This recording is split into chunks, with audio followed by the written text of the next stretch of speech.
Now, how do we help them to feel a little bit more comfortable within that end of run routine? So we're going to go through a structure today.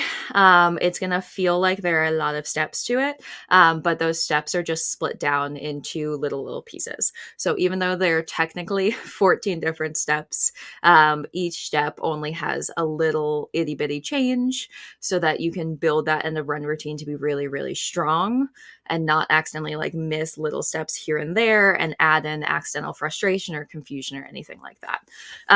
So within the structure, we're going to create an easy, predictable routine.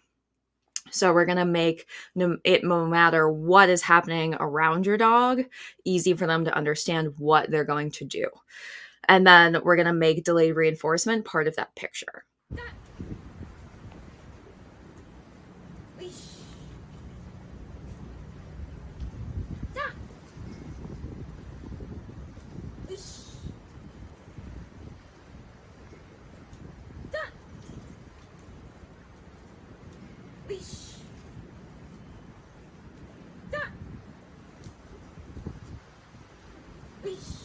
Stage 13, we want to have rewards only on the dot.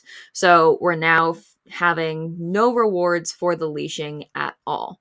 So again, throughout this stage, you really want to make sure that you're not seeing any frustration and any WTFs, where's my snacks, and that it's really, really easy for them to fade out that second reward before they go directly to the dot, and that it's easy for them to just go, okay, no problem. I can go right to the dot. I can fall within that structure without getting any frustration mixed in there.